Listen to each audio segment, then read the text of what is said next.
Delhi blast में बड़ी मृतकों की संख्या। एलएनजेपी अस्पताल में भर्ती बिलाल नाम के शख्स की मौत। दिल्ली से बाहर का रहने वाला है शख्स।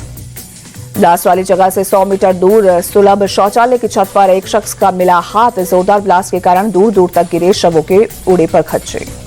दिल्ली लाल किला कार ब्लास्ट में नया सीसीटीवी फुटेज आया सामने। धमाके के बाद हवा में कई फीट तक उड़ते दिखे गाड़ियों के परखच्चे। दिल्ली लाल किला कार ब्लास्ट में धमाके वाली I-20 कार में मौजूद था आतंकवादी डॉक्टर उमर। डीएनए टेस्ट से हुई शव की शिनाख्त। I-20 कार के मलबे में मिले जले हुए शव से डीएनए से उमर के परिवार का डीएनए सैंपल हुआ मैच। जम्मू कश्मीर पुलिस उमर की मां के डीएनए सैंपल लाई थी। कार के एक्सीलेटर में फंसा मिला था डॉक्टर उमर का पैर। ब्लास्ट के वक्त कार में अकेला था उमर। दिल्ली कार ब्लास्ट में सामने आया आतंकी डॉक्टर उमर का हैंडलर सेशन ऐप के जरिए तुर्की की राजधानी अंकारा से उमर के संपर्क में था। सूत्रों के मुताबिक डॉक्टर उमर के हैंडलर का नाम उकासा था। एजेंसियों को शक उकासा हो सकता है हैंडलर का कोड नेम। जांच एजेंसियों को शक मार्च 2022 में कुछ लोग गए थे अंकारा। उसी दौरान उनका ब्रेन वॉश किया गया था। डॉक्टर मुजम्मिल, डॉक्टर अदील, उमर और शाहिद ने मिलकर लगभग 20 लाख रुपए नकद जुटाए थे। सूत्रों के अनुसार दिल्ली ब्लास्ट के लिए खरीदे थे विस्फोटक। लाल किला मेट्रो स्टेशन आज भी बंद। ब्लास्ट के बाद सुरक्षा कारणों से बंद। अन्य सभी स्टेशन सामान्य रूप से कर रहे हैं काम। दिल्ली ब्लास्ट को सरकार ने आतंकी हमला माना। कार ब्लास्ट के खिलाफ कैबिनेट बैठक में प्रस्ताव पास। सरकार ने दिल्ली ब्लास्ट को जघन्य आतंकवादी घटना बताया। कैबिनेट बैठक में सरकार के आतंकियों को 2 टुक आतंकी और उनके आकाओं की जल्द पहचान होगी। गुनहगारों का हिसाब होगा। कैबिनेट की बैठक से पहले पीएम आवास पर हुई सीसीएस की बैठक। प्रधानमंत्री मोदी ने गृह मंत्री, रक्षा मंत्री से ब्लास्ट मामले पर अब तक हुई जांच पर लिया अपडेट। भूटान से सीधे लौटकर एलएनजेपी अस्पताल पहुंचे पीएम। ब्लास्ट से घायलों से मिले प्रधानमंत्री मोदी। कहा धमाके के दोषियों का हिसाब होकर रहेगा। दिल्ली ब्लास्ट में संदिग्ध लाल रंग की इको स्पोर्ट्स कार बरामद। फरीदाबाद पुलिस ने खंडावली गांव से कब्जे में लिया। डॉक्टर उमर नबी के दोस्त के घर पर खड़ी थी कार। खंडावली गांव पहुंची सीएसएफएल की टीम। कार को कब्जे में लेकर की छानबीन। उमर नबी के नाम पर रजिस्टर्ड है लाल रंग की कार। दिल्ली में सेलमपुर के पते पर रजिस्टर्ड है इको स्पोर्ट्स कार। पंजीकृत पते पर चल रहा है मदरसा। पुलिस ने मदरसे के इमाम से पूछताछ की। लाल कार की बरामदगी के बाद एक संदिग्ध शख्स को हिरासत में लिया। जांच एजेंसी खंडावली गांव से पकड़े गए शख्स को अपने साथ लेकर गई। सुरक्षा एजेंसियों को 300 किलो अमोनियम नाइट्रेट की तलाश। बांग्लादेश के रास्ते नेपाल रूट से लाया गया था विस्फोटक। अब तक 2900 किलो विस्फोटक बरामद किया गया। 4 जगहों पर सीरियल ब्लास्ट की थी प्लानिंग। हर जगह पर 2-2 आतंकी जाने वाले थे। प्रत्येक समूह अपने साथ कई आईईडी ले जाने वाला था। धमाका करने से पहले एक मस्जिद में गया था डॉक्टर उमर। कमला मार्केट की मस्जिद में 10 मिनट तक रहा था। इसके बाद लाल किला पार्किंग में खड़ी की कार। शाहीन के भाई परवेज अंसारी के घर से अहम दस्तावेज मिले।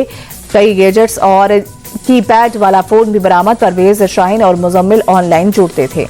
शक के घेरे में अल फलाह यूनिवर्सिटी में काम कर रहा डॉक्टर निसार उल हसन आतंकी लिंक होने के चलते कश्मीर के SMHS अस्पताल से बर्खास्त हुआ। दिल्ली ब्लास्ट के बाद से डॉक्टर निसार फरार। अल फलाह मेडिकल कॉलेज में पढ़ने वाली बेटी को हिरासत में लेकर पूछताछ। 2023 में निसार पर केस दर्ज हुआ था। एनआईए का बड़ा एक्शन। अल फलाह यूनिवर्सिटी में कश्मीरी डॉक्टरों की भर्ती करने वाले जमील को हिरासत में लिया गया। डॉक्टरों के टेरा मॉड्यूल को लेकर पूछताछ। अल फलाह यूनिवर्सिटी के वाइस चांसलर का बयान। कहा हमारे कैंपस में कोई गलत काम नहीं हुआ। यूनिवर्सिटी को बदनाम किया जा रहा। जम्मू कश्मीर में सुरक्षा बलों ने एक आतंकवादी हमले की साजिश के नाकाम कुपवाड़ा के जंगलों से 6 हैंड ग्रेनेड किए बरामद।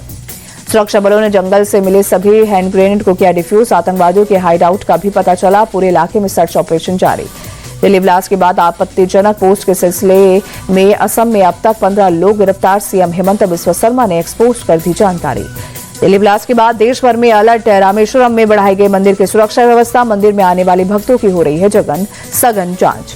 वहीं बिहार के रोहतास में ईवीएम स्ट्रांग रूम के बाहर हंगामा। चीन का खाली बक्सा लदा ट्रक स्ट्रांग रूम के परिसर में जाने पर हंगामा। आरजेडी उम्मीदवारों ने सीसीटीवी खराब होने की शिकायत की।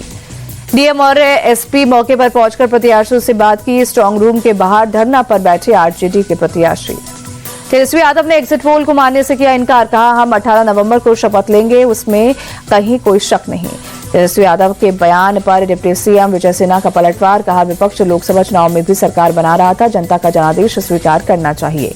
असम में भगवान बिरसा मुंडा की 150वीं जयंती के उपलक्ष्य में वॉकथॉन आयोजित। कार्बी आंगलोंग में वॉकथॉन में असम विधानसभा के उपाध्यक्ष नुमाल मोमीन भी हुए शामिल।